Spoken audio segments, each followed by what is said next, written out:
இன்னும் இருக்கிறது 120 நாள். இந்த 120 நாளும் நீ ஜப நாளாய் மாற்றிக்கொள், உன் உபவாச நாளா மாற்றிக்கொள். மகளே உனக்குத்தான், மகனே உனக்குத்தான். உன்னுடைய தேவ சமூகத்தில் காத்திருக்கிற நாட்களாய் மாற்றிக்கொள். உனக்கு கர்த்தர் சொல்றாரு, இந்த வருஷத்துல உனக்கு தந்த வாக்கு தத்தம் உனக்கு நினைவிருக்கா? அப்ப 120 நாளும் எண்ணிக்கோ, நீ ஜெபம் பண்ணிட்டே இரு. அக்கினி வந்தாலும் ஆண்டவர் முறியடித்து போடுவார். மரணம், மரண கட்டுகள் உனக்கு நேரம் வந்தாலும் கர்த்தர் முறியடித்து போடுவார்.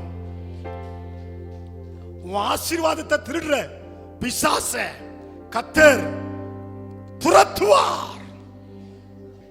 கர்த்தர் உங்களோட பேசுறது விளங்குதா? இந்த 9வது மாசம் கர்த்தர் உனக்கு சொல்றார், நான் உன்னை ஆசீர்வதித்து பாதுகாக்கிற தேவன் மட்டுமல்ல, நான் உனக்கு என்னுடைய தேவ பிரசன்னத்தை தருகிறவர் மாத்திரமல்ல, என்னுடைய முகம் உனக்கு நேராய் திரும்ப போகிறது. இந்த 4 மாசம் உனக்கு நடக்க வேண்டிய ஆசீர்வாதம் உனக்கு வரலன்னா அதுக்கு ஆண்டவர் காரணம் அல்ல, நீதான் காரணம்.